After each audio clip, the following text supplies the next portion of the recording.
Hello and welcome to the channel. I had to cut. Hello, shut up.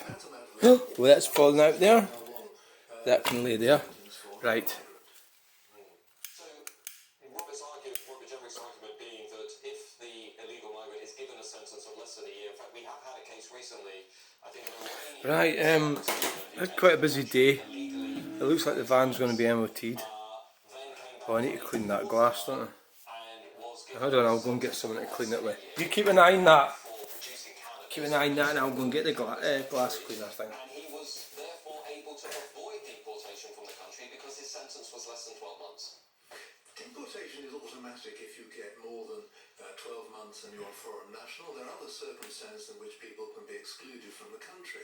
But the point of these sentencing guidelines, which are only draft at the moment, is to ensure that there's the opposite of two-tier justice. At the moment, we have no guidelines for these offences, some of them are new offences, some of them are new penalties, and the idea is to introduce consistency and avoid... Doesn't take much just to give it a quick wipe. Sentence in a part of the country that doesn't have many cases. Does it?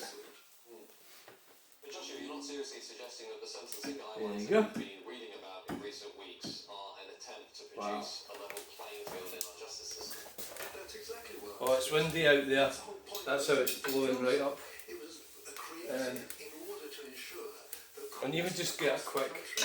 I know it'd be better for cleaning the house, but I can't do the that. same guidelines. That's why they didn't change the maximum sentence. They didn't introduce minimum sentences. They simply ensure that if you are sentenced in one part of the country, the sentencer, a judge or magistrate, has the same guidelines in front of him or her as the sentencer in another part of the country. But Joshua, why should we be taking into account whether somebody belongs to an ethnic minority or they're transgender before they're sentenced? I think you're confusing two sets of guidelines. You're talking about the guidelines which the Sentencing Council has been asked to consider by the Lord Chancellor Shabana Mahmood. What this story in the paper today that you're asking me about is not those guidelines at all. Sure. These are new draft guidelines which actually say that the courts should be aware of the sensitivities and ensuring that people are not sentenced because they come from a minority of one sort or another. And these are only draft guidelines. They're entirely separate. They haven't been approved. They were put out for consultation last year, and the consultation period ended last June before the election. Do you think, and I wasn't confusing the two, I was just suggesting that over the last couple of weeks we've had a number of cases about different sentencing guidelines, which I think many people out there will be reading and thinking, is this really a level playing field within a judicial system? Let me just lastly ask you this. Do you think in this country the legal system, the justice system, is actually doing a good job at inspiring, cultivating public trust in the system? No, I don't. I think it's been underfunded for many years. I think people are upset at the fact that people don't serve the full prison sentences that they receive, that they have to be let out early because the prisons are full to overflowing.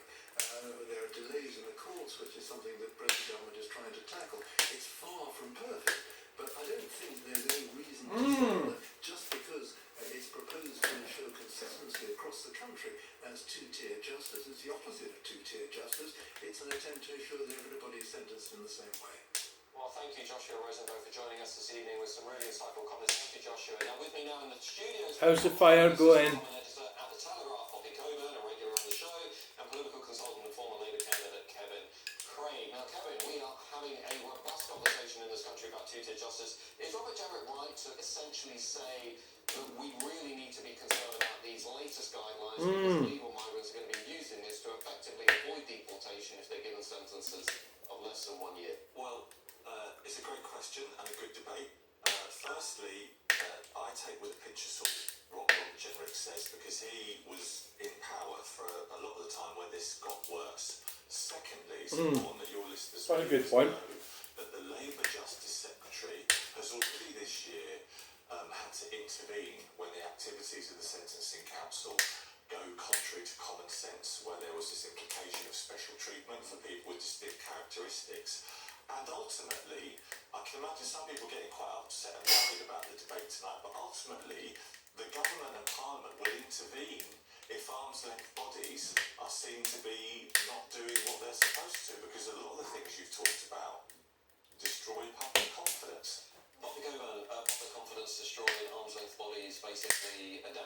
justice system in a way that most people don't really want to see happen. What's your reaction to Robert Jenrick's latest intervention? Okay then. He's completely right, and you know, I don't like the sentencing council. I think it needs to be So some of the comments I've been getting about that cyclist are absolutely unbelievable. ask the question, and I think Well, they are believable. So I got this comment for this guy, and I'll be honest with you, I am actually quite angry at that guy. Yeah, his attitude is just absolutely, in my mind, pathetic. Right? So he's writing this big thing about how he wants to play in the road with his 6-year-old son. I mean, what a fucking moron! And why does, it's sort of like along the lines of, oh, be patient and take your time, and why are you worried about being held up? This bastard's he's not working for a living, is he? He either works for the council or he's on benefits. And it's easy for somebody like that. So he's got a 6-year-old son and he doesn't give a shite about work. So he thinks that we can all drive along at 15 miles per hour. It really is pathetic. Actually, it's probably the most annoying. I've had lots of annoying comments.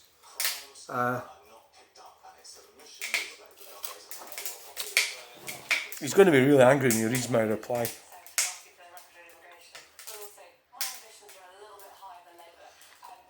And his son has got a future on benefits. That bastard is a father.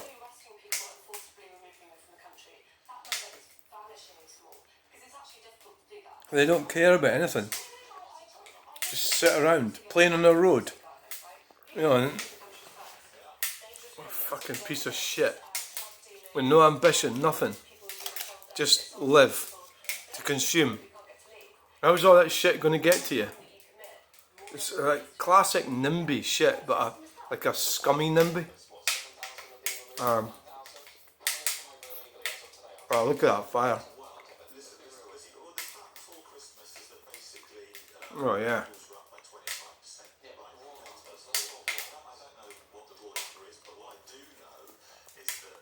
That's because of the wind.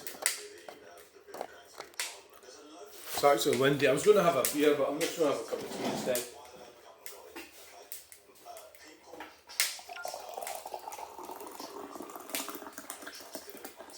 I mean, it's just sort of like my life has not been at all successful, but I have tried to make money and to do my best to provide and make things better for myself and those who want to be with me, and which is currently nobody, but that was their choice. Well, my daughter's talking to me, but well, they'll get it when I'm dead, won't they? My daughter will get it, and that I want to have a better life for it. That's what I thought. So if they don't want that, I can't force them to have it, the better life that is. So to have that attitude that that guy has, it's just like, this is the result of the dumbing down of men. This guy, that he's got a 6-year-old son, and he wants to slow everything right down. He wants his son to wander around the road in towns and cities. He has no conceptual awareness of how we got to where we are today. Where did the money come from? How did we get as wealthy as what we are? Who pays for his rent? Who pays for everything that he's got? Where did it all come from? Is it all from printed money in some machine somewhere? And he wants his son just to... And he's got to... I mean, to have these sort of like attitudes and everything's alright, but then to go and like chuck it all towards me and he used his son against me. That it's almost like, because I'm driving along doing 30 miles per hour, his son's going to get run over. It's just fucking insane. I mean, I get this 20 zones and these bike cyclists, they're fucking morons. Absolute fucking morons. The majority of people agree that they are fucking morons. And meanwhile, the rug's getting pulled out from under your feet. Somebody's selling a house today. Was it 360,000 just for a semi-detached house? Where's some bastard like that with he's got all the piercings in his face. Where's he going to get 260,000 for to buy a semi-detached house where there's barely enough space to park one fucking car? It's just pathetic. Maybe that's just what it is, yeah, that I've come across somebody pathetic. But then they've attacked me. Well, I'm not pathetic. I've got goals, I've got dreams, I've got ambitions. I've already reached a lot of them already that he hasn't. Because he's a fucking moron, isn't he? Right, well that's going to do for now. I think the fire's going. It's getting hot as well. So we're going to have to... Alright, going to have a cup of tea. Have that later on. Lager, probably. Thanks for watching. Bye. Fire's gone nice. I'll probably top it up with a bit, some more kindling or something on it, just to keep it lively.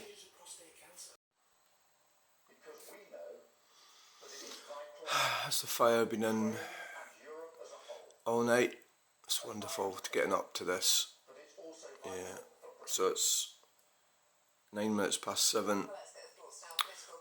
Probably just let it go out. It'll burn to about 9 o'clock and then it'll go out. Won't need it through the day, it'll get warmer. Wonderful. And that'll be nice and cosy for me getting out of my shower.